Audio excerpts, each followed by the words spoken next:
20 years ago, as a young student coming to the United States, I couldn't have imagined having a career in investing and would have never thought that I'd be fortunate enough to meet Charlie Munger.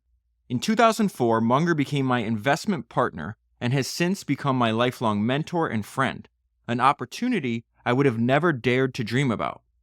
Charlie and I first met at a mutual friend's house while I was working on investments in LA after graduating from college. The first impression he gave me was distant.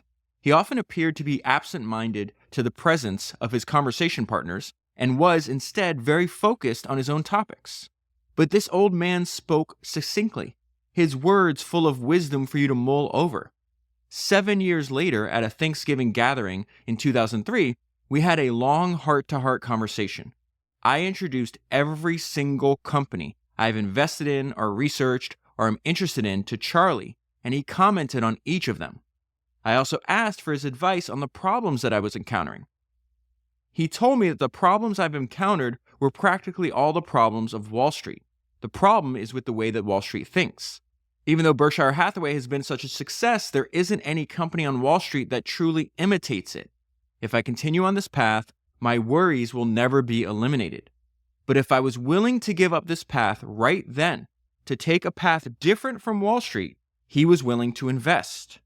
With Charlie's help, I completely reorganized the company I founded. The structure was changed into that of the early investment partnerships of Buffett and Munger. Investors who stayed made long-term investment guarantees, and we no longer accepted new investors. I then entered another golden period in my investment career. In the next 12 years, the capital grew more than 20 times. Buffett said despite the countless people he has met in his life, he has never encountered anyone else like Charlie. And in the years that I've known Charlie and was fortunate to be able to intimately understand him, I am also deeply convinced of that. Even from all the biographies of people from all the ages, I have yet to see anyone similar to him. Charlie is such a unique man. His uniqueness is in his thinking and also in his personality. When Charlie thinks about things, he starts by inverting.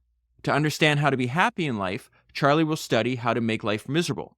To examine how a business becomes big and strong, Charlie first studies how businesses decline and die. Most people care more about how to succeed in the stock market. Charlie is most concerned about why most have failed in the stock market. His way of thinking is, I want to know where I'm going to die, so I will never go there. That is actually my favorite book. I've probably, read 10, 15 books on Warren Buffett and Charlie Munger. My favorite one is on episode 286. It's called All I Want to Know is Where I'm Going to Die, so I'll Never Go There. Buffett and Munger, a study in simplicity and uncommon common sense. So let's go back to this. His way of thinking is, I want to know where I'm going to die, so I will never go there. That's episode 286. Charlie constantly collects and researches the notable failures in each and every type of people, business, government, and academia, and arranges the causes of failure into a decision-making checklist for making the right decisions. Because of this, he has avoided major mistakes in his decision-making in his life and in his career. The importance of this on the performance of Buffett and Berkshire Hathaway over the past 50 years cannot be emphasized enough. Charlie's mind is original and creative, never subject to any restrictions, shackles, or dogmas. He has the curiosity of children and possesses the qualities of top-notch scientists and their scientific research methods. He has a strong thirst for knowledge. And now rereading this again, these are all traits that Li Lu has imitated and adopted. So let's read that again. Charlie's mind is original and creative, never subject to any restrictions, shackles, or dogmas. He has the curiosity of children and possesses the qualities of top-notch scientists and their scientific research methods. He has a strong thirst for knowledge. To him, with the right approach, any problem can be understood through self-study, building innovations on the foundations led by those who came earlier. Charlie advocates studying all the truly important theories in all disciplines and building on the foundations of the so-called worldly wisdom as a tool for studying the important issues in business. Charlie's way of thinking is based on being honest about knowledge. He believes that in this complex and changing world, there will always be limitations to human cognition and understanding. You must have the correct understanding of knowing what you know and what you don't know. The true insights a person can get in life is very limited. Correct decision-making must necessarily be confined to your circle of competence. A beautiful lady once insisted that Charlie use one word to sum up the source of his success. Charlie said it was being rational. Charlie can see through to the essence of things. Buffett calls this characteristic of Charlie the 2-minute effect. He said Charlie can, in the shortest time possible, unravel the nature of a complex business and understand it better than anyone else can. The process of Berkshire's investment in BYD is an example. I remember in 2003 when I first discussed BYD with Charlie, despite having never met the founder, never visiting BYD's factory, and being relatively unfamiliar with the Chinese market and culture, his questions and comments about BYD remains to this day the most pertinent questions a BYD investor needs to ask. Everyone has blind spots, and even the brightest people are no exceptions. Buffett said, "Benjamin Graham taught me only to buy cheap stocks. Charlie allowed me to change my thinking. That's the real impact Charlie's had on me. I needed a powerful force to walk out of the limitations imposed by Graham's theories. Charlie's ideas were the source of that power. He expanded my horizons." That is the end of Buffett's quote. This is Li Lu talking about this. I've also had this profound experience. Charlie pointed out the blind spots in my thinking. He is not just a partner. He's a role model in my life. Not only did I learn from him the principles of value investing, but I also learned from him how to live life. He made me understand that a person's success is not accidental. Timing and opportunities are, of course, important, but the inherent qualities of people are even more important. Charlie likes to meet people for breakfast, usually starting at 7:30 a.m. I remember the first time I had breakfast with Charlie. I arrived on time only to find Charlie sitting there, finished with the day's newspapers. While it was only a few short minutes away from 7:30, I felt bad letting an elderly man I respected wait for me. For our second date, I arrived about 15 minutes early and still found Charlie sitting there, reading the newspaper. For our third meeting, this is one of my favorite stories, it's hilarious. For our third meeting, I arrived a half an hour earlier, and Charlie was still reading the newspaper, as if he had been waiting there all year round and had never left the seat. For our fourth meeting, I arrived an hour early and began to sit there waiting at 6:30 a.m. And at 6:45 a.m., Charlie leisurely walked in with a pile of newspapers and sat down, not even looking up, completely unaware of my existence. Afterward, I came to understand that Charlie will always be early for meetings, but he doesn't waste time either. He will take out the newspaper and read. One year, Charlie and I were attending an out-of-state meeting. After the event, I unexpectedly met Charlie at the airport terminal. His plane had already departed, but Charlie was not in a hurry. He took out a book and sat down to read while he waited for the next plane. "As long as I have a book in my hand, I don't feel like I'm wasting time," Charlie said. He always carries a book on him. As long as he has that book, he'll have no complaint.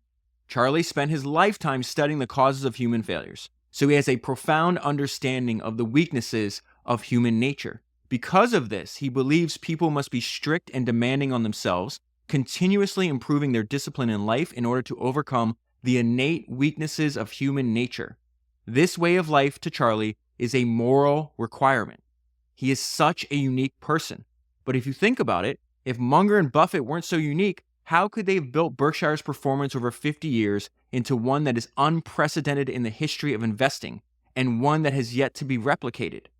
Over the years that I've known Charlie, I often forget that he's an American.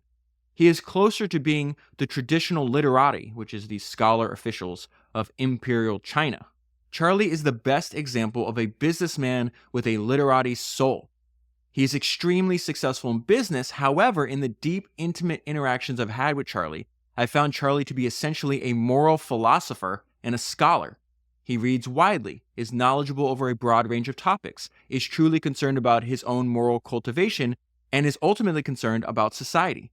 Charlie's value system, from the inside out, promotes self-cultivation and self-development to become the saints who help other people. Charlie very much appreciates Confucius. I sometimes think that if Confucius was reborn in America today, Charlie would probably be the best incarnation. If Confucius returned 2,000 years later to the commercialized China, his teaching will probably be, have your heart in the right place, cultivate your moral character, fortify your family, acquire wealth, and help the world. That was an excerpt from the foreword that Li Lu wrote for the Chinese version of Poor Charlie's Almanack, The Wit and Wisdom of Charlie Munger, and it is an excerpt from the book that I made myself. As you and I covered last week, There's only one book on Li Lu. It was written by Li Lu, and it only covers his early life and his escape from China.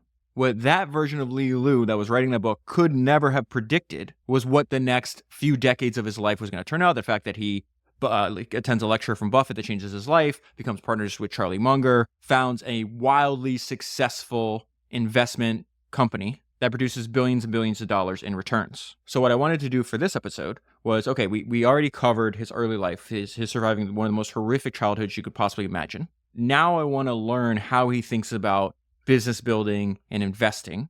And so to do so, I had to make my own book. So what I did is I found all the lectures I could find and all the interviews I could find of Li Lu in his own words. Most of them are on video. I would take the video, would then transcribe the video. I then printed out the transcription. Then I organized them in chronological order by the year that he gave the talk. And then I treated that giant stack of paper just like a book.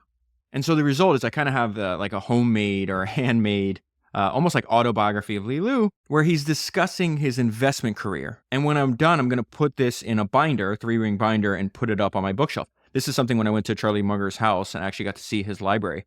This is something where I realized it's like, oh, I'm still a biography amateur because Charlie would make his own biographies. There's this very hard to find interview that John D. Rockefeller gave towards the end of his life. It's like, I think 1,700 pages. I think the transcript is 1,700 pages long. It's the William O. Inglis interviews that he did with Rockefeller. And on Charlie's bookshelf, you see that he had printed out the transcript and then put it into multiple 3-ring binders. So I'm going to put my own version of Li Lu's autobiography when I'm done in a 3-ring binder on my bookshelf. And so the first part of this homemade book is going to be obviously the foreword that Li Lu wrote for the Chinese version of Poor Charlie's Almanack. The next thing is Li Lu's Columbia Business School lecture in 2006. I briefly mentioned this last week because the lecture is like an hour and 45 minutes long, something like that. There's like a 17-minute section that is just Li Lu completely like lighting up and being very disappointed in the lack of effort that the students in the class and the lack of, just rigor that the students in the class were exhibiting. But that I'll touch on later because he actually goes through and describes his process of how he selects and the research that he does. He uses Timberland as an example, which is a very successful investment of his, but that comes later. I want to start, he starts out, it's like, why is he doing this? Why is he even bothering to come to Columbia Business School and to give this lecture? And his whole point was that the fact that he attended a lecture by Warren Buffett when he was a student at Columbia, when Li Lu was a student, changed his entire life. He says, this class in many ways is really what made my career. At the time, I wasn't even a student at the business school, and I was accidentally brought into a lecture. And in the middle of that speech, listening to Warren, a light bulb kind of just went off. And I figured that I can do something in this business. At the time, I was pretty desperate. I had recently escaped from China. I didn't know anybody. I had no connections whatsoever, and I didn't have any money. I was horribly worried about how do I ever make a living in this country, and I really didn't grow up with a capitalist culture either. I think this is why last week's episode is so important, why it's one that I'm going to re-listen to anytime that I feel like any self-pity kind of creeping in. We have no excuses. Li Lu went from one of the most horrific childhoods you could possibly experience to a billionaire. He moves to America, no money, doesn't know the language, no connections. And so right away, you also see the similarities in the thinking between Li Lu and Charlie Munger. He says, bad things, if you live long enough, bad things are sure to happen to you. Self-pity has no utility. Get up, dust yourself off, and keep going. And so we go back to this young Li Lu sitting in this lecture from Warren Buffett trying to figure out, what the hell am I going to do with my life? I was horribly worried about how do I ever make a living in this country, and I really didn't grow up with a capitalist culture either. What Buffett said about investing really was just so different from my perception of the stock market. The more I thought about it, the more I thought, well, gee, this may be something that I can do. And so one of the first things that he learned from Buffett was that you should really see yourself as more of an owner of a business, and therefore tie your fortune to the outcome of that business. Your fortune will rise up and down with the nature of the business. And if you're an owner of the business, you don't trade all the time. And so that line, if you're an owner of the business, you don't trade all the time, this is something that Li Lu is going to repeat throughout the lectures, that it's really Munger's idea of sit on your ass investing, which Munger says, sit on your ass investing. You're paying less to brokers, you're listening to less nonsense, and if it works, the tax system gives you an extra 1, 2, or 3 percentage points per year. This important investment philosophy assumes that one is better off buying a business with exceptional business economics working in its favor and holding it for many years then engaging in a lot of buying and selling, trying to anticipate market trends. Constantly buying and selling means constantly being taxed. So that's something that Munger will repeat. That is something that Li Lu will repeat as well. And so Li Lu is telling the students, hey, turns out this Buffett guy's, I'm going to read this to you real quick. I was texting a friend of mine as I was doing research for this podcast, and I said, I'm working on another Li Lu episode, but this one is about his remarkable investing career. It can be summarized by, number 1, studied Buffett and Munger. Number 2, did that. So he tells the students, like, I'm listening to Buffett. Turns out this Buffett guy is pretty smart, kind of knows what he's doing. I should just do that. And so then he hits on the advice that he has, which I think is the most important. I think is one of the main themes that you and I talk about, why we read biographies and not business books, is because general business advice is useless. It has to be tailored to who you are. It has to be authentic to you. And so he's saying, you're interested in investing. Well, guess what? 95% of the stock market is made for traders. 5% is going to think, maybe 5% or even less, are going to think like Li Lu, like Buffett, like Munger. So you have to figure out, does this make sense to you? Because if it doesn't fit, if you're not authentic to you, if it doesn't fit your temperament, you're going to fail. And so he says, if you're thinking like us, you are really not the majority. You are actually a very, very, very small minority. And the stock market is not created for you.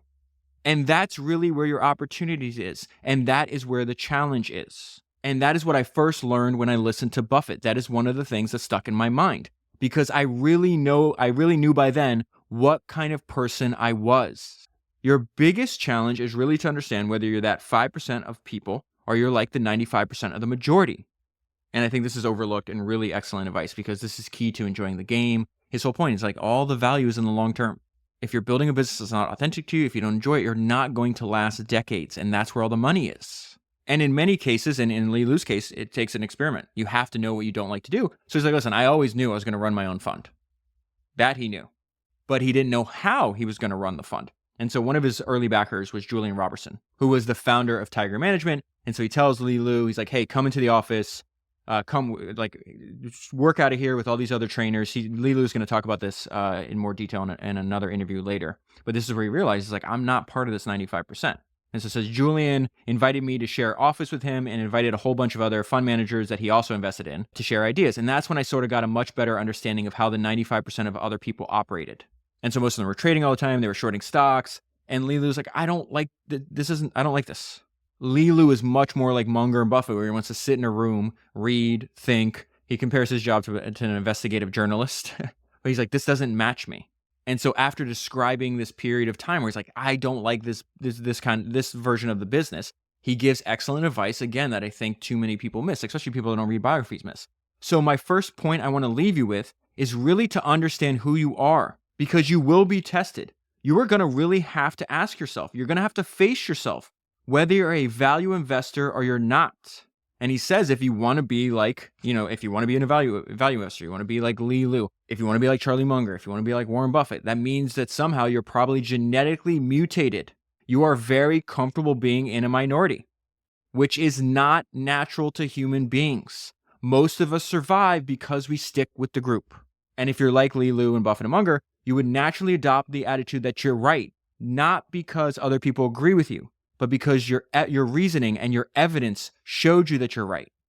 When I got to this part, I searched this because I was like, I know Buffett said something about other people's opinions over and over again. And that's what I was thinking about when I got to this paragraph. So in that book that I mentioned earlier, which I feel is the best book that I've ever read on Buffett and Munger, which is All I Want to Know is Where I'm Going to Die, So I'll Never Go There, written by Peter Bevelin, Buffett says two things about this. First quote from Buffett: we don't read other people's opinions. We want to think. We want to get the facts and then think. And then later on, the second thing he says, Buffett says, I would say that if Charlie and I have any advantages, it's not because we're so smart. It is because we're rational, and we very seldom let extraneous factors interfere with our own thoughts. We don't let other people's opinions interfere. And so we go back to Li Lu. He says, this is common sense. But of course, common sense is the least common commodity. That is a great line. Common sense is the least common commodity. Most people don't think that way. And so he's like, you have to ask yourself, how do you want to spend your time? And for Li Lu, he's like, I want to spend most of my time or your time truly being an academic researcher instead of being a so-called professional investor. Most of the time, the job really is to be a researcher, to be a journalist. And then he describes the traits that you have to have if you want to go down this path. He's really describing himself here. You have to have insatiable curiosity. You have to have an insatiable curiosity to really try to figure out about how everything works. The more you know, the better off you are. And so you have to be naturally interested and curious.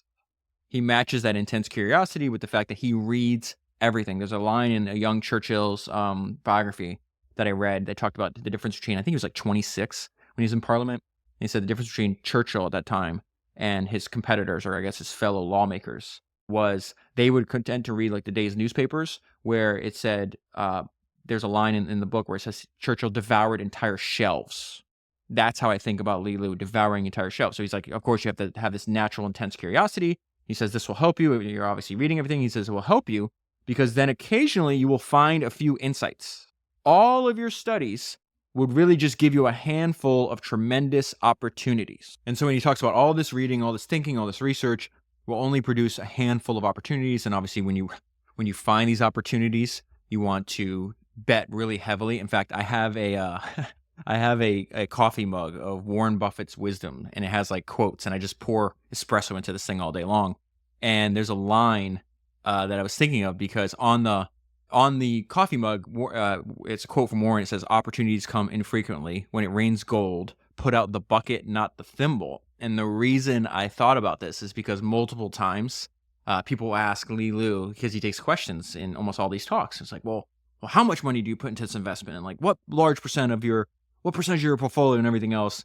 And his funniest answer to this was like, how much money did you put into this? And he goes, a shitload. And so I was thinking about that because my first introduction to Li Lu came when I heard Charlie Munger describe the fact that he said reading Barron's magazine for 50 years made him like $400 million. And he described why, because he's like, I read Barron's magazine for 50 years. The entire 50 years I read Barron's magazine, I found one actionable insight that I could actually, I could make an investment in. That insight gave him 80 million. And then he took that 80 million, gave it to Li Lu, and Li Lu turned that into 400 or 500 million. And so I think that's a great illustration for what the point that Li Lu is trying to make here. It's like, you're going to do all this reading, all this learning, all this research, and over your lifetime, you're going to have a handful of insights. And, if you act on those insights, you're going to be fabulously, fabulously wealthy. And so he's going to start walking the students through how he found and how he thought about this investment in Timberland, which I think he returned like 600, 700%, maybe even more. And so he's doing this research. He's like, okay, you have to find out the opportunity that you're given. Is the business a good business? Is there a margin of safety? Is the management somebody that I can trust? And why is this opportunity presented to me? And so the first thing that he tells the students is like, listen, I no longer talk about what we own. In other words, bad boys move in silence. But I can pick a couple examples of something that I owned in the past. And he's using this as an illustration, or I guess an example of how he thinks about investing. And so during this, he's holding this giant book. So it's the Value Line Investment Survey, which is a stock analysis, tracks approximately 1,700 something like publicly traded stocks. It's this giant book, and he's trying to walk the students through on how to analyze businesses that are in this book. And so again, Li Lu, just like Churchill, just like most of the people you and I studied, they devour entire shelves. So he's like, I got hooked on Value Line, and I would read the entire thing from beginning to end. He says that's really the best kind of education. If you want to have an encyclopedic knowledge base, you have to go through page after page after page. Doing so is just enormously helpful. And if you really think about the idea behind the idea, like what is he trying to tell the students? He's like, how bad do you want it? That right there, the amount of people are going to read cover to cover this giant book. It's in the video. It looks like you can work out with the thing. How many people are willing to do that? Right there, it's going to eliminate like 95%, probably greater than 95% of people. It's going to eliminate most of the people who are sitting in this Colombia. These are MBA students, and they're not even doing it. And this is why studying the early lives of these entrepreneurs, investors that you and I are studying is so important, because this guy had, I don't know if I mentioned it on the podcast, it's in the book last week. He had 500 books in his dorm room. This guy grows up in unbelievable poverty in the communist country with no opportunity at all. What do you think that kind of person is going to do when they get to America? They go to Colombia. He hears Buffett speak, and then he realizes, wait, there's a book that does this in-depth analysis on all the stocks. Okay, yeah, I'm going to read every single page multiple times. Wait till we see the analysis that he does for Timberland. This guy is going to devour entire shelves. So he pulls this up. He shows the value line sheet on Timberland. And he's like, listen, you don't really care where it traded before. The first thing I look at is valuation. And if the valuation doesn't fit, I don't even really want to go beyond that. So he is walking through the class on how he starts understanding a business. And he makes the point, if you've done this work, if you have this encyclopedic base of knowledge, if you've read every single page, then what happens is it speeds up your learning process later on. So you can pull up a page. He says, listen, if you're skilled, it shouldn't really take you more than a second to find it. And then the next thing you want to do is next thing he does, he says, I always think of myself as a business owner.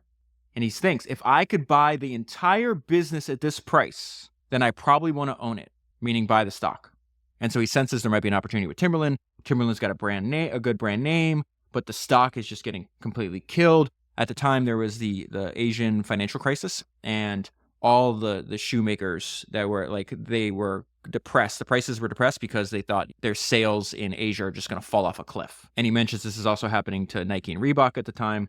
And so he goes and tries to find analyst report on Timberland. What's going on with Timberland? He says it turned out there's no analyst report. Nobody was even covering this. And that didn't make sense to him because he said the company's doing about $1 billion a year in sales.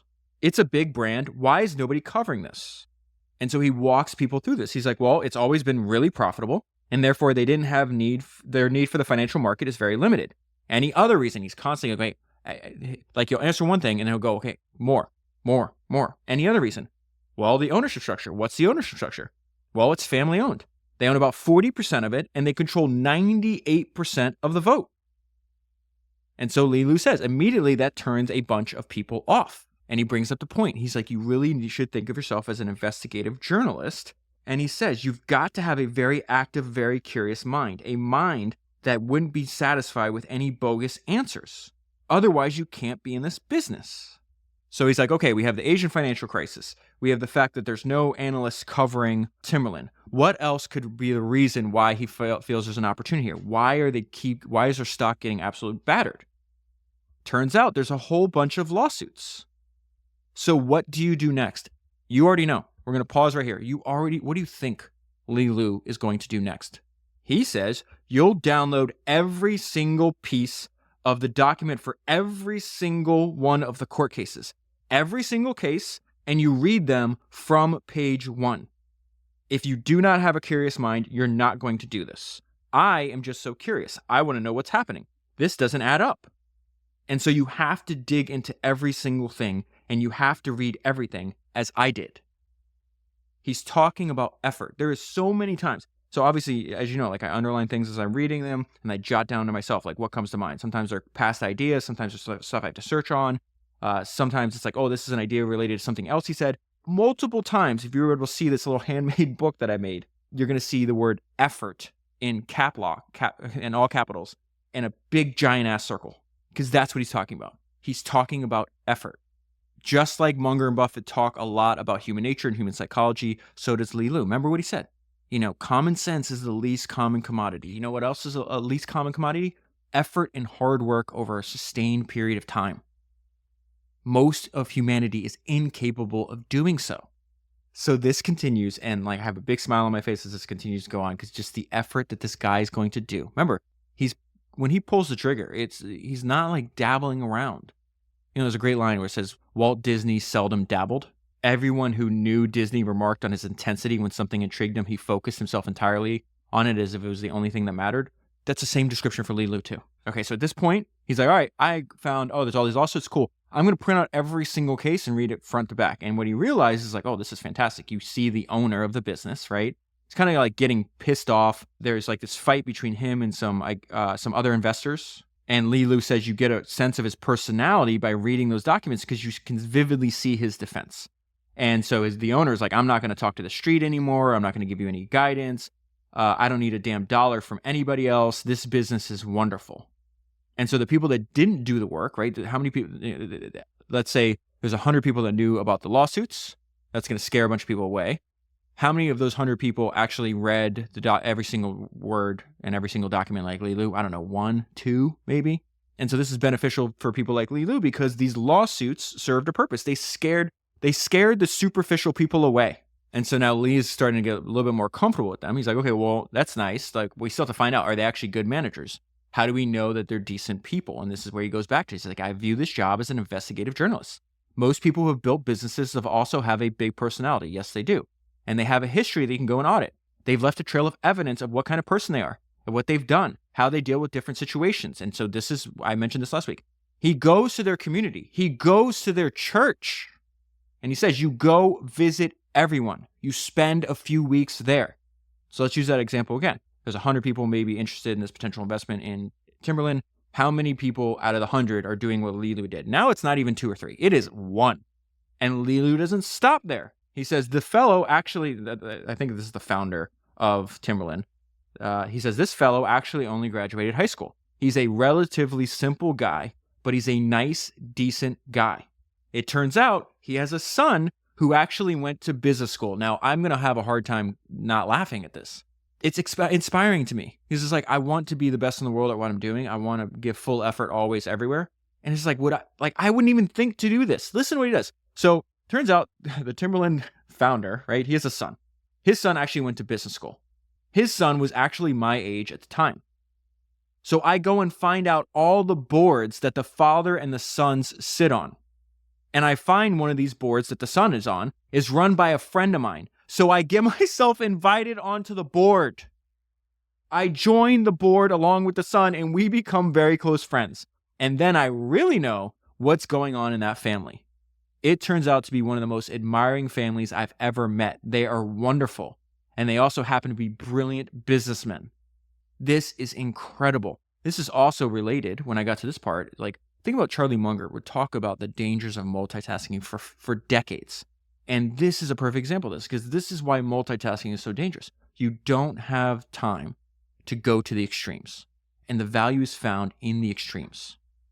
So in addition to this, he goes to all the different stores. He talks to all the store managers, and he does the work for us. He summarizes this for us. Think about how much effort you put in to get the damn thing right.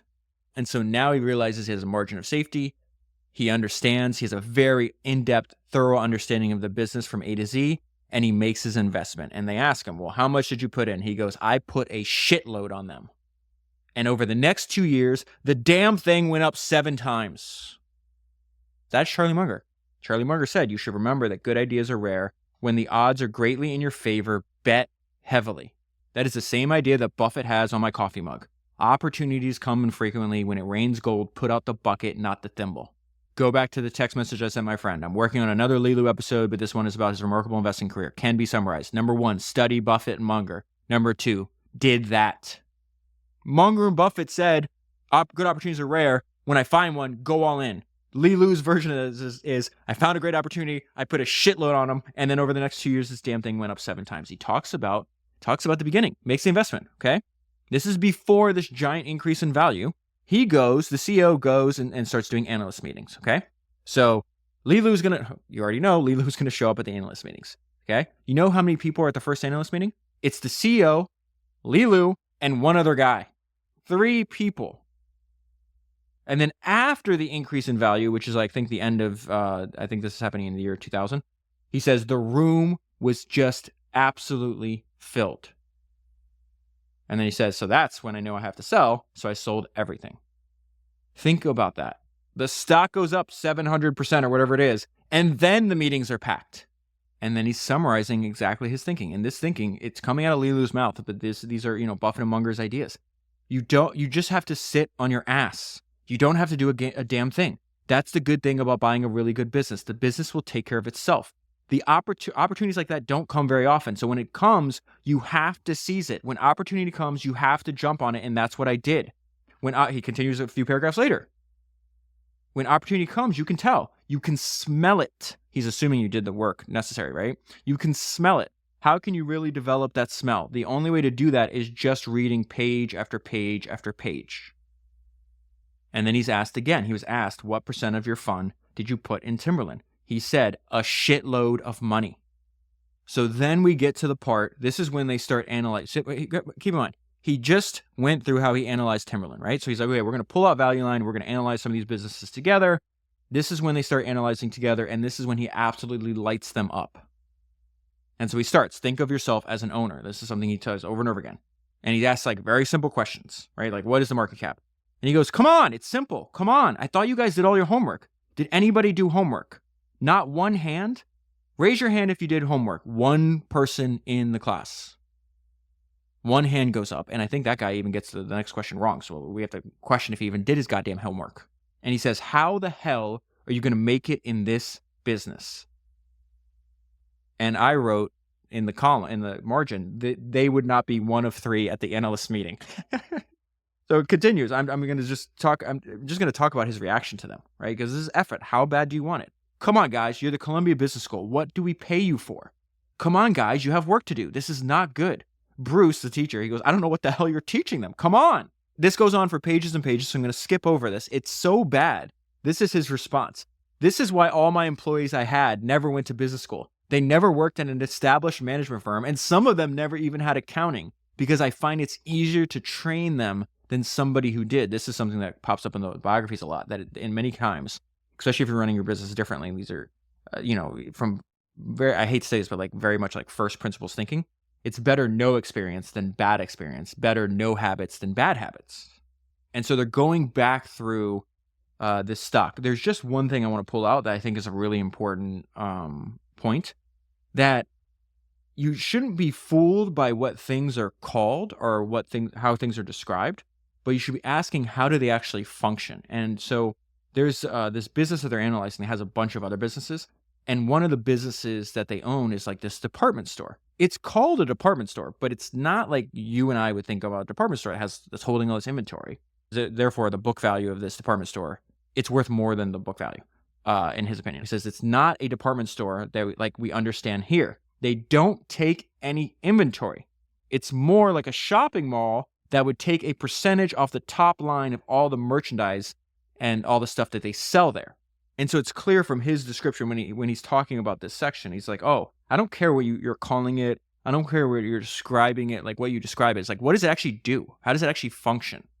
And so after like struggling through this and kind of, criticizing them or just, chastising, I guess, for a lack of effort is the way I would put this. He makes the point again, this type of approach is not natural. However, if you come to the conclusion that your personality somehow will fit this mutated gene pool, this is something you might really be looking to do. The only thing I can add to this is that there's a lot of money in it, as has been repeatedly proved by people from Ben Graham to Buffett and everybody else. I took this class and it really changed me fundamentally. But one thing you have to do is you've got to do it. That's why I was somewhat disappointed with the amount of work that you have put into this. I made hundreds of thousands of dollars just taking this class, just listening to the 14 or 15 people. But I did a lot of work. I'm telling you, you can make a lot of money if you're really into this. Not only just listen, but do it. I benefited hugely just by listening and actually doing it. That is the difference. There is no bullshit theory. All everybody's telling you is what works. It's what works. You guys have a terrific opportunity, and if you don't really use this, then shame on you. You've got to do it. You've got to use it. You've got to do it. I mean, you're young. You have energy. There's nothing to lose. And then he starts talking about what becomes his mantra that other people describe as his mantra in his investment company. You want to provide accurate and complete information. Accurate and complete. That is his mantra. Most people will fail on both of those scores big time. And you have to go that extra length in order to get it done. The extra length he described in the Timberland, right? If you can't succeed on that, you cannot succeed in this business. Because most of the time, you're going to stand alone and you're going to be against just about everybody else. And if you're not really confident about what you know, you can't possibly be putting that kind of money into something. If you want to do the Buffett and Munger type, which is more of the kind that I want to do, he's describing, this is Lee, and you want to be that way, your return is going to come from a handful. Great ideas are rare. There's going to be no more than the number on two hands your entire life. And he says over a course of 50 years, you might get tremendous insight, on no more than 10 insights, essentially. Tremendous insight. And what he means by tremendous insight is where you're just going to bet the entire house. How do you really build that insight? There's no other way than basically continuous curiosity, intense curiosity, and continuous study your entire life.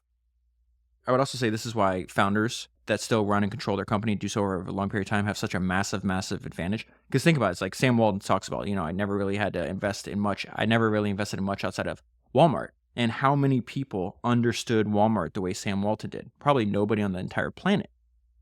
And so therefore, he can direct not only all of his money, but all his time and energy into this thing because he knows it better than anybody else. And by getting that one insight, getting that one fundamental understanding of his company, he didn't need anything else. Even if he never invested anything, never bought a stock, never made an investment in another company, he's still fabulously rich. That idea, that fundamental truth gets me fired up.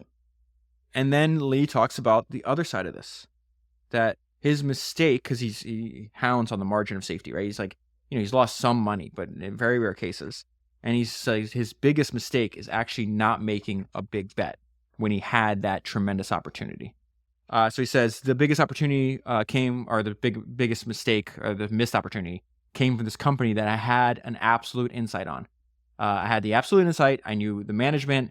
I knew that they were trading below cash. And subsequently, that went up 50 to 100 times, and I missed it. I couldn't bring myself into it. That was the biggest mistake I made. The biggest mistake is not how much money I lost. It was how much money I forgone. That is the biggest mistake. I cannot forgive myself for making that mistake. And so then Lee Lu is going to elaborate on why. And this is going to sound a lot like Warren Buffett's punch card idea. So Lee Lu says, you go through your life, you might not have more than 5 or 10 insights. You develop that over many, many, many years of study. Some of the things I'm doing, I really found myself doing first 15 years ago. So what he means, I studied an American company 15 years ago, and now I found the Asian counterpart. But I studied that business for 15 years in between. I know everything about that industry and what really makes that business tick. You need to have that kind of insight in order to really swing with conviction.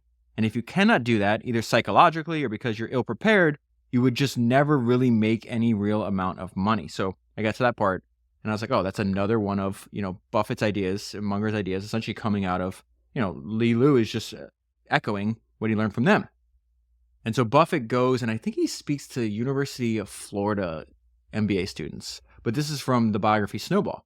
And so it says, to the students, Buffett explained his 20 punches approach to investing. You get very rich, he said, if you thought of yourself as having a card with only 20 punches in a lifetime. And every financial decision used up one punch. You would resist the temptation to dabble. You make more good decisions and you'll make more big decisions. I need to actually read something to you. I watched this video of Charlie Munger. It's like 90 seconds long, and it's titled Charlie Munger on What's Different About Lee Lu. Not only did I watch it 20 times this week, but I sent it to a bunch of friends, and I transcribed it, and this really is, and now it's like making me pause this week and really analyze how I'm spending my time and really making sure that I'm analyzing everything through opportunity cost and only taking the best opportunities available, right? So Charlie Munger says, Lee Lu, I'm getting off of the text that we have, the Lee Lu book that I have in my hand. I'm going to this transcript of this Charlie Munger video because I really do believe in 90 seconds he gives us like a lifetime of lessons. There's a bunch of great ideas in here. And so he says, Lee Lu is not normal. He is the Chinese Warren Buffett. He is very talented. In 95 years, I have given Munger family money to an outsider to run once in 95 years, and that is Lee Lu. And he has hit it out of the park. And that's pretty picky. Once I have Lee Lu, if I am comparing to him, who else am I going to pick? By the way, that is a good way to make decisions, and that is what we do, meaning him and Warren. If we've got one great thing to do more of, we are not interested in anything that is not better than that. That simplifies life a great deal. And so when I hear that, when I read the transcript, I know Munger has talked about this over and over again. He talks about making all of your decisions through opportunity costs. And if you would do so, you're obviously going to be, your bets and what you invest in, your time and energy is going to be heavily concentrated. So I go and I search, and I was like, okay, I know he's talked about this before. I go to Founder's Notes and I search opportunity cost. First thing I find is a quote from Munger from that book I keep mentioning, All I Want to Know Is When I'm Going to Die So I Never Go There, episode 286. He says, decisions, this is Munger speaking now, decisions in your life are all about opportunity costs. And wise people think in terms of personal opportunity costs. In other words, it's your alternatives that matter. That is how we make all of our decisions. The genius in Buffett's advice to the students, if you really think about it, he's just like, well, what's a good way to make sure that you're thinking through opportunity costs? Saying, hey, I'm going to limit your entire life. You have 20 opportunities and no more. That forces you to weigh them against the alternatives, does it not? So now we go back to Li Lu, and he's talking about the fact that, hey, if you didn't do the work, if you're not psychologically, you don't have the temperament to it, you're not ill prepared, you're never going to make any real amount of money. You're not going to make the outsized returns that Buffett has been able to achieve. Why should it be easy? Opportunity that gives you 10,000 times your money. And he says their biggest ideas, meaning Munger and Buffett's, their biggest ideas really gave them 10,000 times their money. An opportunity like that, if done once in your life and you're set, why should it be easy? And then he ties that back to how he started this. He's like, you got to build something that is authentic to you. Because if you're not deeply interested, if you're not obsessed, you're not going to do what he did. They just go back to the Timberland example. It's like he downloads everything, goes to their church, finds out what boards they are, and then gets elected to the board. Like, you're just not going to do that. And he says, this is what really drives me in the business. It's exciting. It's utterly exciting. And he extends this to everything. He treats the Li Lu treats the world like a classroom. He's like, I was interested in physics and mathematics and history and economics and law and politics. I like everything. I'm interested in everything. And that's what you need. You might need models from biology. Some of them help my investing. You have to be intensely curious about everything. And occasionally you're going to stumble into a big opportunity. You want to go through every day learning something. It's a good mental discipline to have. And as time goes by, you have learned a great deal. So when I read biology, when I read physics, when I read history, it's all searching for ideas. He even talks about the development of his daughters, like seeing how human cognition develops. He found enormously important. He says it's important to understand psychology. I guess it's all work anyways, essentially saying the entire world is his classroom. And he goes back to the fact that people like him, people like Munger, people like Buffett, they don't belong to the stock market, meaning that they don't want to trade all the time. People describe them as investors, but they really are. They're business builders. And so then he's asked a question, like, what drives your decision to sell? And so I need to be clear. When the Timberland investment, he made a lot of money on, these like 7, 6, 7, 8x investments. He's like, you'll find a bunch of those maybe. But what he's really going for is like these things that, return 5,000, 10,000, like the ones that one of those can make you, unbelievably wealthy. So when you find one of those, you don't sell.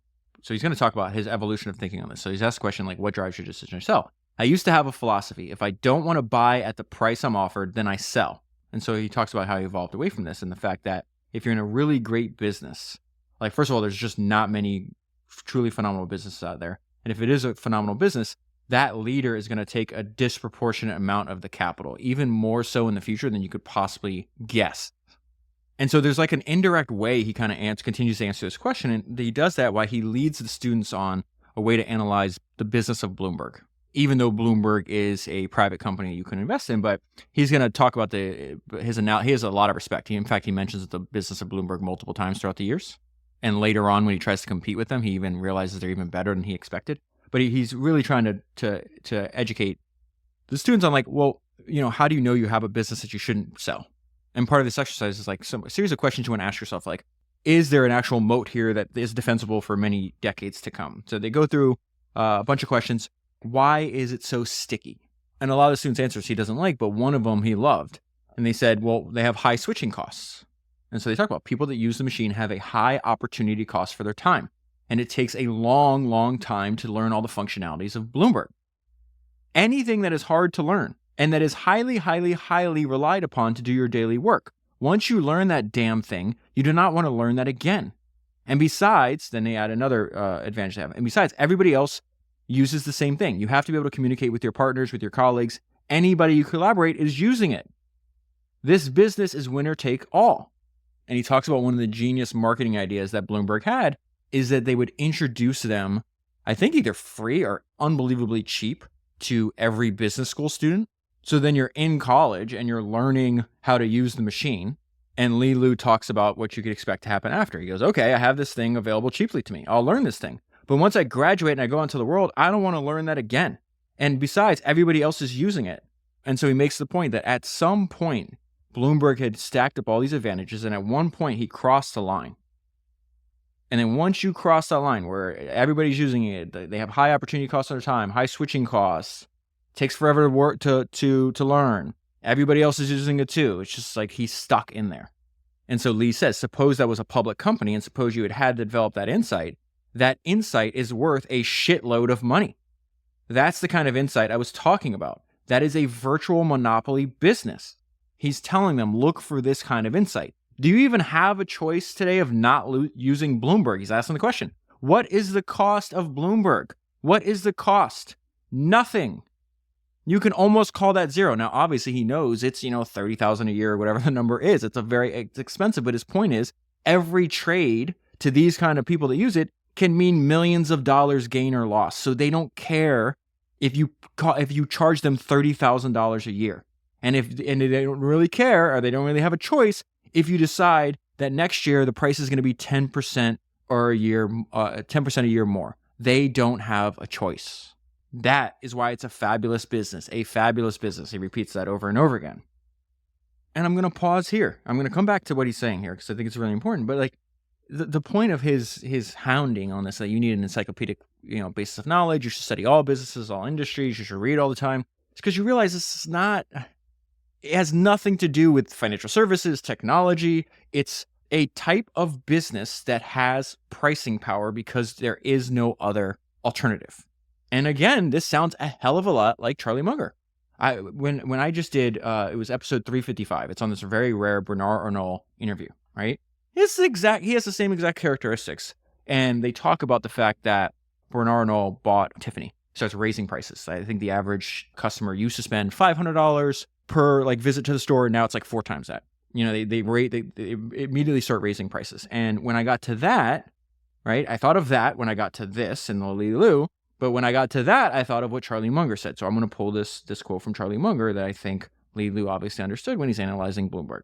He says, there's actually businesses that you'll find a few times in a lifetime where any manager of the business could raise their return enormously just by raising prices and yet haven't done it. So they have huge untapped pricing power that they're not using. That is the ultimate no-brainer. Disney found that it could raise prices a lot for the Disney parks and attendance stayed right up. So a lot of the great record of Eisner and Wells came just from raising prices at Disneyland and Disney World. And so Munger continues. At Berkshire Hathaway, Warren and I raised the prices of See's Candy, and of course we invested in Coca-Cola, which had untapped pricing power. And so back to Lee Lu. That is why it's a fabulous business, a fabulous business. That's what I mean by insight. You study every business. When you have things like that, you do not sell.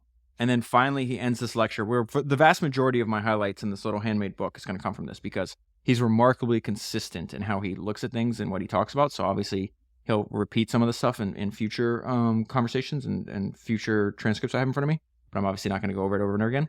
So he says he really just talks about businesses change, and you need to welcome that because change equals opportunity. So businesses change and change equals opportunity.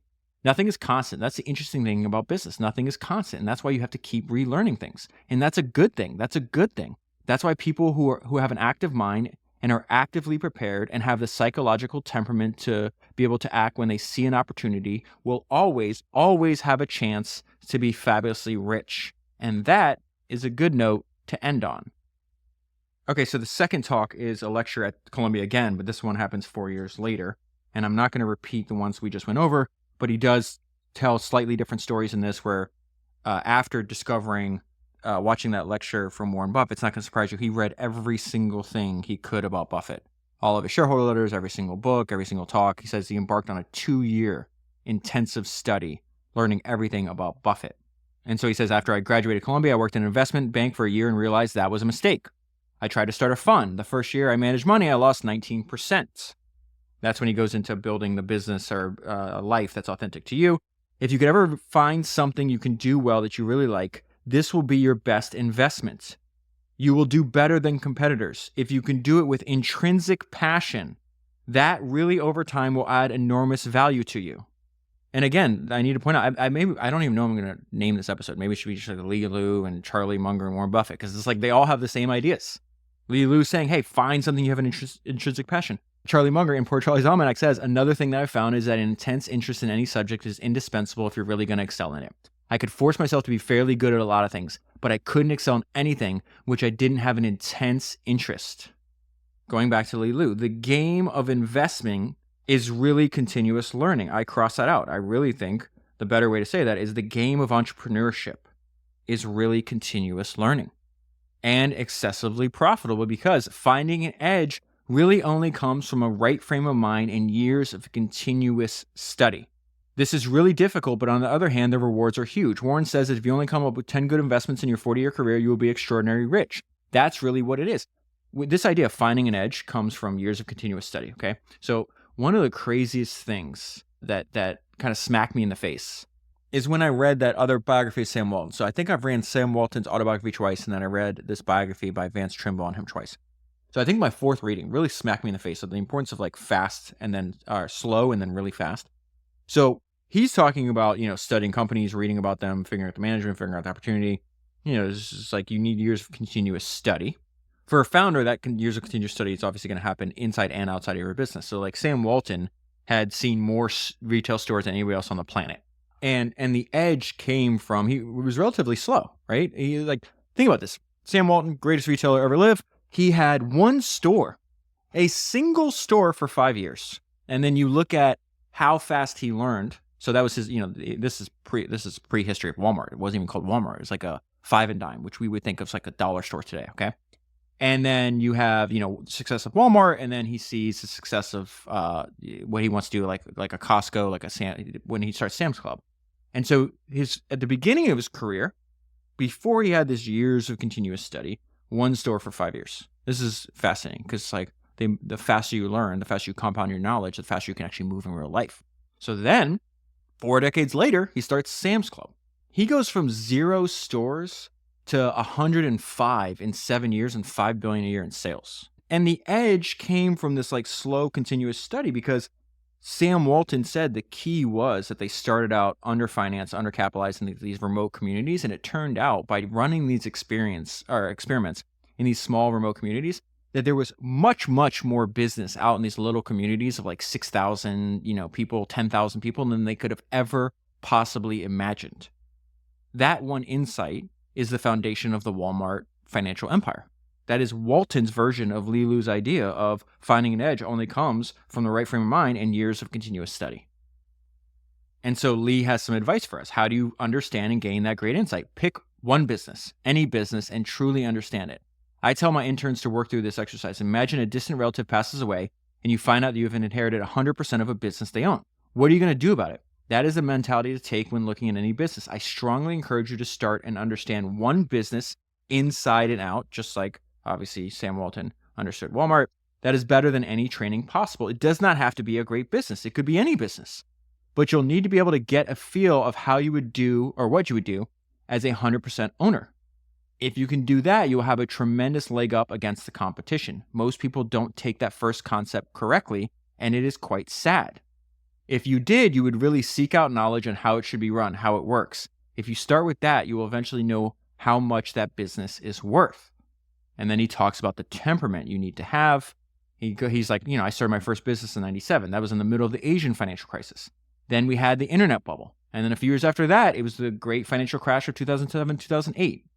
He says these financial panics are billed as once-in-a-century disasters, but they happen every few years.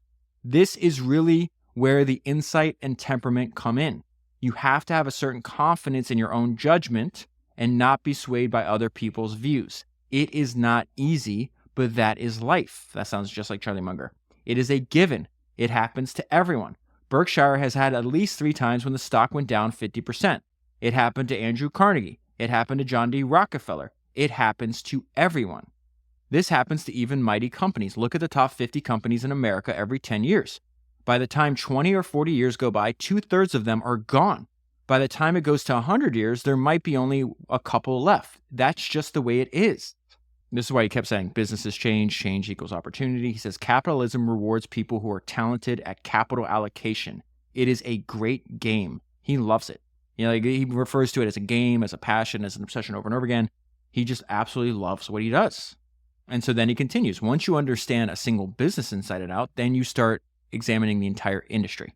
If you can understand a business inside and out, then eventually you can extend that knowledge to understanding an industry. If you can get that insight, it's enormously beneficial. If you can then concentrate that on a business with superior economics in an industry with superior economics, with good management, and you get it at the right price, the chances are you can stay for a very long time. And then he says something in passing that I hope I never forget, and that superior businesses produce a lot of positive surprises. Bad business is just going to throw up one headache after another. And so he starts analyzing BYD. And the crazy thing, I think BYD is now 80 billion market cap or something like that, maybe more. But he started his position in BYD in 2002. He's going to mention the founder of BYD and BYD a lot throughout the talks. But this is Li Lu on BYD in 2010. And so he says, when you get into situations like BYD, you see a lot of good surprises. And so he says, the founder and his team have this fabulous culture. This is nuts. I didn't know this. That the founder only raised $300,000 in venture capital before the IPO. He raised money in an IPO, and then Buffett gave him $200 million. And so at this point, they had 160,000 employees, $6 to $7 billion in revenue, and $500 million in net profit. It is amazing. He has this ability to adapt in a competitive environment. He has demonstrated that ability again and again. The way he does automation is far cheaper than anyone else and more reliable. He continues to surprise me with his ingenuity to figure out ways to do something better than anyone else. But you cannot truly understand everything about a business in 1 week. It took me 10 years. He's talking about BYD still. It took me 10 years and I'm still learning new things about BYD. It is a continuous learning process. You build this knowledge base by continually learning. And it's during this section, he's asked a lot of questions from the students in the audience. And he talks about the importance of staying within your circle of competence, of not being intellectually arrogant. And so there's a bunch of times where they're giving him hey, are we in a bubble, or some kind of macroeconomic call? And so I just want to pull out a couple things. He's asked a question. The question's irrelevant. It's outside of his circle of competence. He says, that's too big of a question for me. I don't know. Few questions later, asked another thing like this. That's just not my game. I don't know. And then he ties it back to just not taking shortcuts and just realizing you have to build this base of knowledge. The process and progression is like compounding money. In fact, you can compound knowledge faster than money. If you truly love this game, I would suggest that you don't take shortcuts. It might take longer, but it's more rewarding. And then he ends this with saying, the truly great businesses, and many times will grow even bigger than you could possibly expect. And he gives the example of Microsoft. With truly great companies, it only looks logical in retrospect. Think about how Bill Gates started Microsoft. I don't think he knew up front that he would take the entire market, because at the time, the market didn't even exist.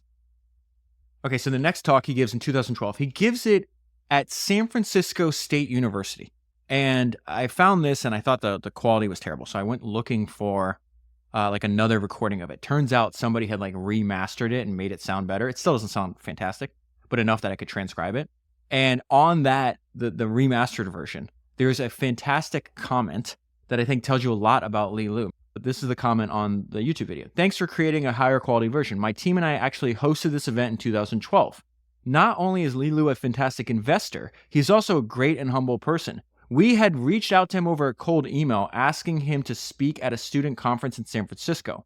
Although he didn't know who we were, nor did he have any connection to the school, he flew to San Francisco, gave this speech, and then went right back after LA after his speech. He's a remarkable person.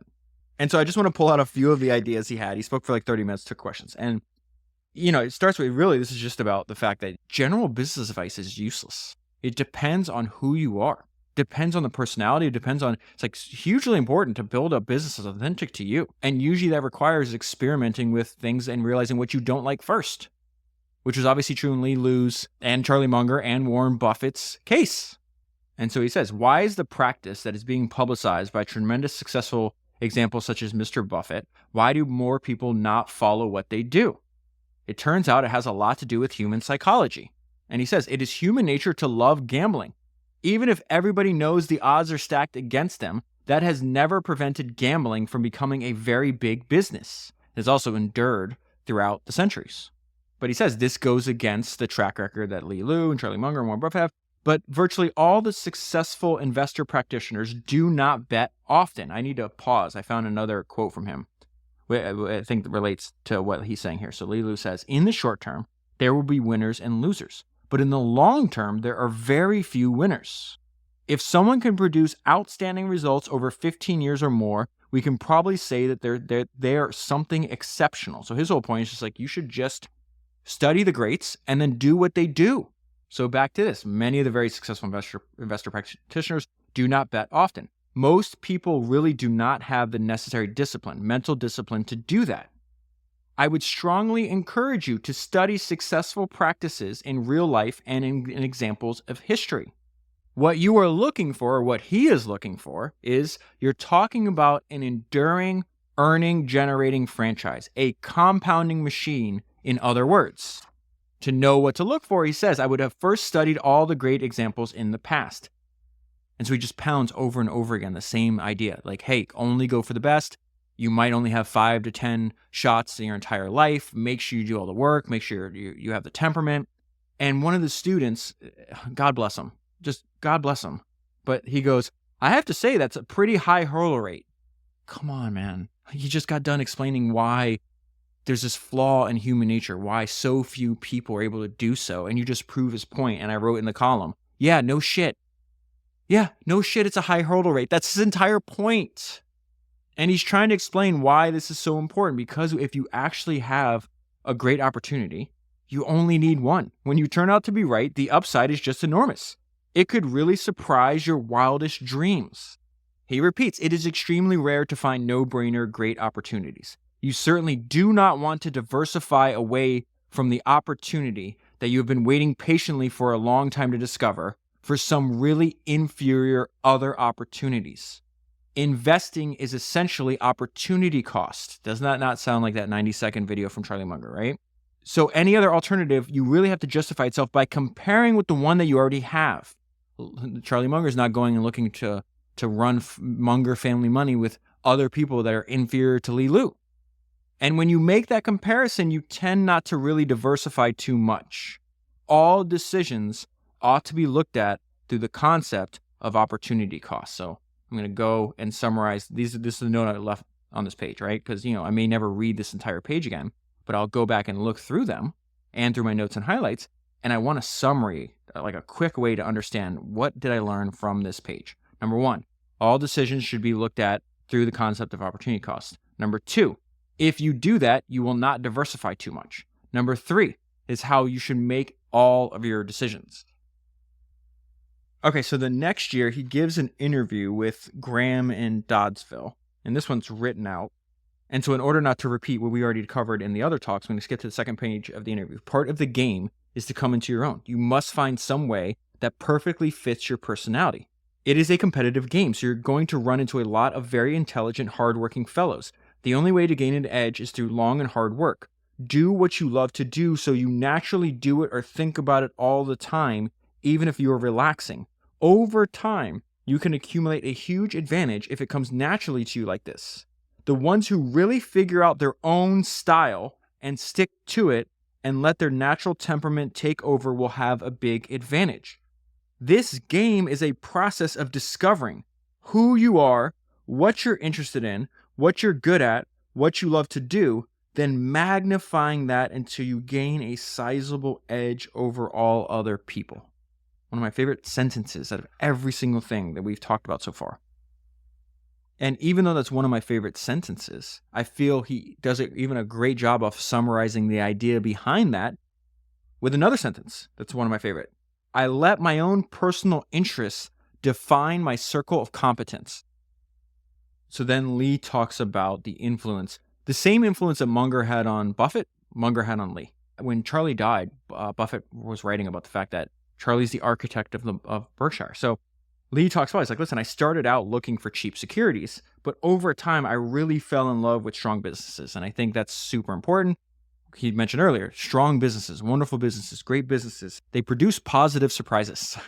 You want that than a shitty business that you get for a good price. And so I want to read from kind of like the eulogy that's posted on Berkshire's website that Warren wrote after Charlie died. And so he says, Charlie in 1965 promptly advised me, Warren, forget ever buying another company like Berkshire.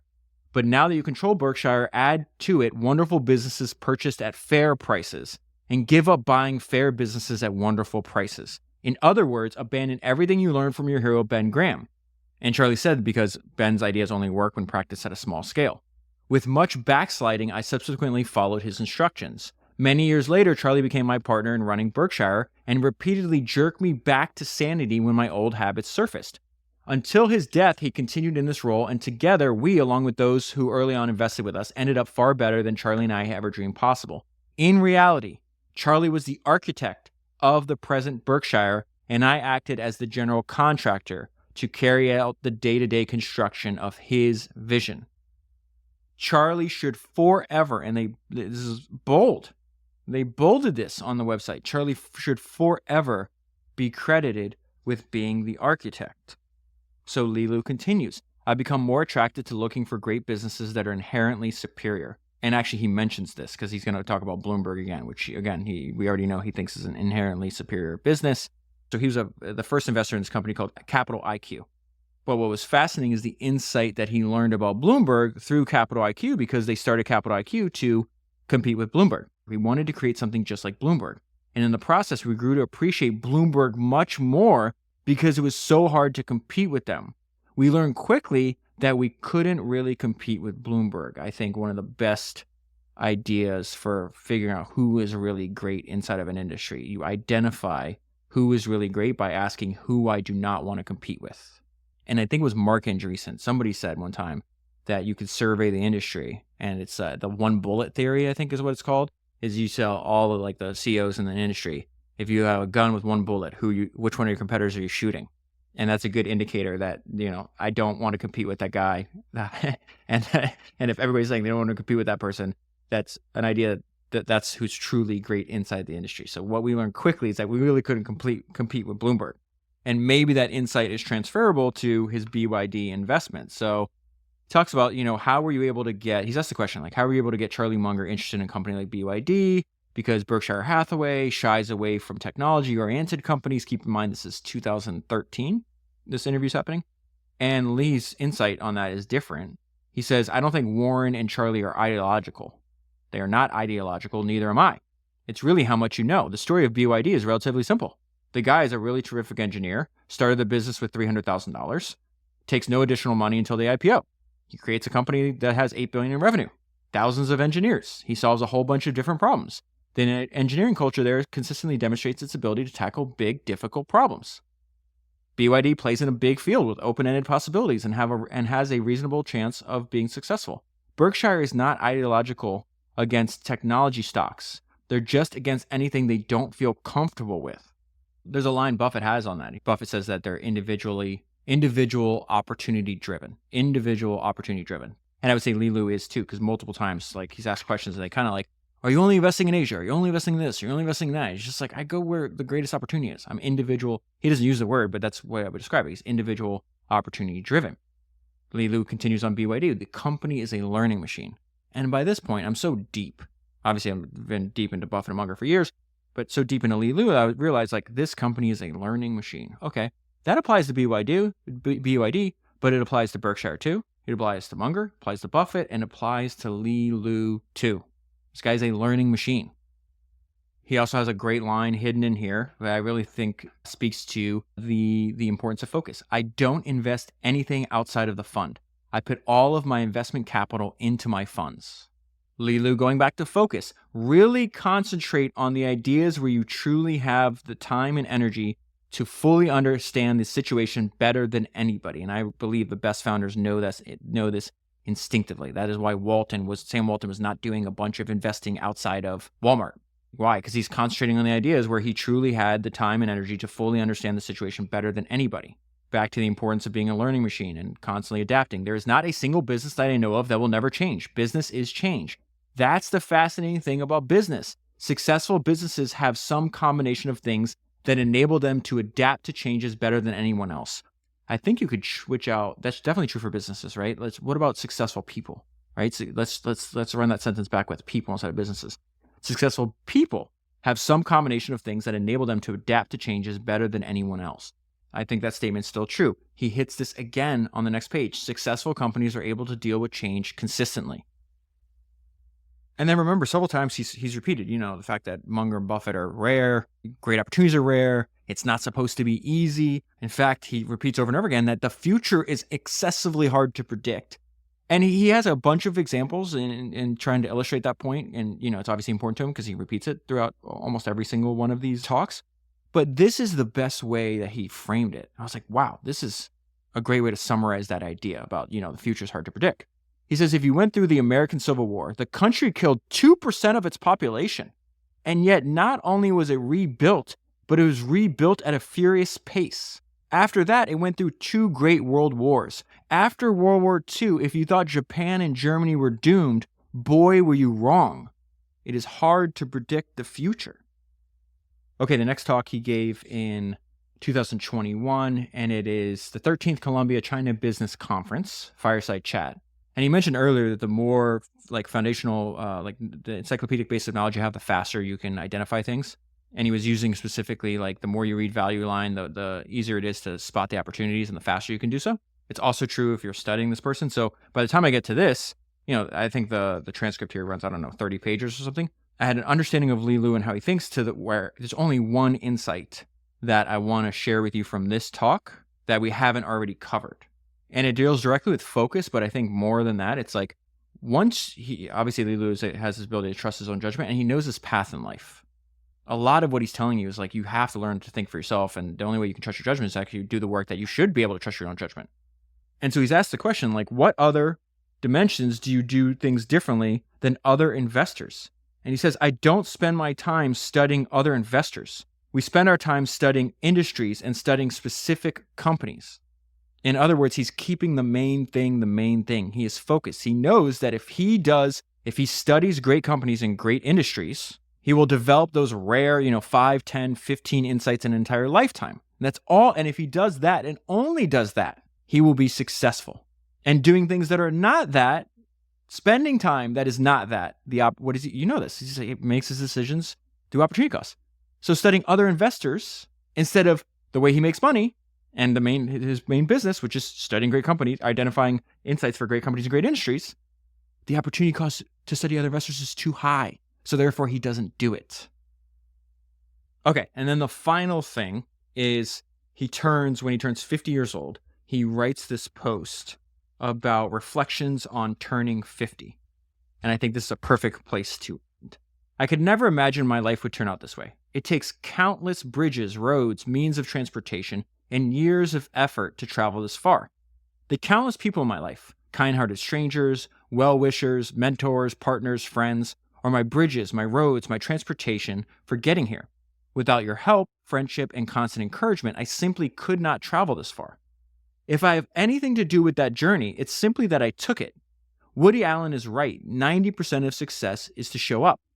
At various stages of my life, I could have stopped or took the long rest, but for some reason, my heart told me otherwise. I just kept going. Half of the time, I wasn't sure where I was heading. The other half, I was probably taking the wrong turns. No matter. But I was on high alert to correct mistakes along the way. I was careful not to be influenced by emotions that I know are poisonous and counterproductive to the journey. Things like envy, resentment, hatred, jealousy, greed, and self-pity. Again, it's very much Munger and Buffett-esque. Munger says self-pity has no utility. Buffett says that the world doesn't run on greed, it runs on envy. They both said that you need to cure yourself of envy. My early life experiences may require me to work even harder than others to guard against these human vulnerabilities. And when I did fall to their prey, I was fortunate to be able to correct them quickly. Socrates was right. The unexamined life is not worth living, certainly not living well. Every once in a while, I would sit down alone to figure out where I might be wrong. In my experience, every 5 to 10 years or so, I had to change so much about myself that at times it felt like almost a reinvention. And when I fail in self-examination, I'm even more blessed to have some strong friends who could point out my blind spots. I would have been lost in life's various mazes if I had not gotten that help.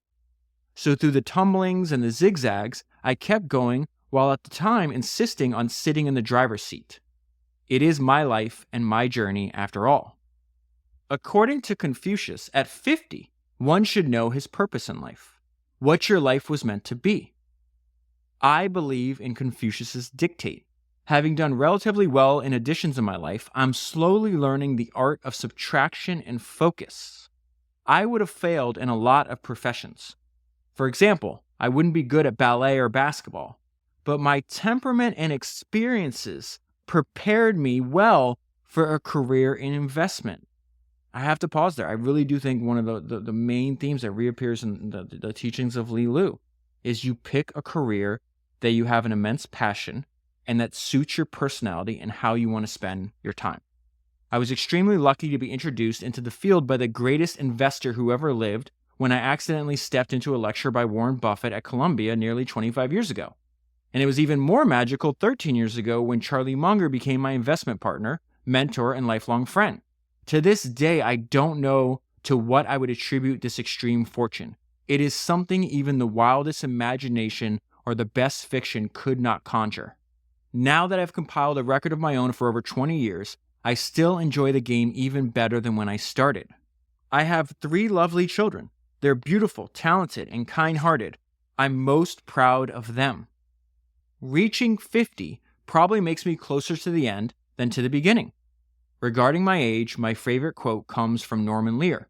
At 94 years old, he's still active in so many different things, collecting fans who are in their 80s, their 60s, and all the way down to their 20s. I once asked him how old does he think of himself. Without missing a beat, he said, "I'm always the same age as the people I talk to." Now that is a cool answer. Now that I've officially crossed the halftime line, I really need to make more young friends as my new teachers so that I can stay fresh. So, my friends, may we all grow wiser with age and younger at heart, always. And that is where I'll leave it. For the full story, I will leave links to all of my sources. You can watch the talks, read the interviews. They'll all be linked down below in your podcast player and also available at founderspodcast.com. That is 363 books down, 1,000 to go, and I'll talk to you again soon.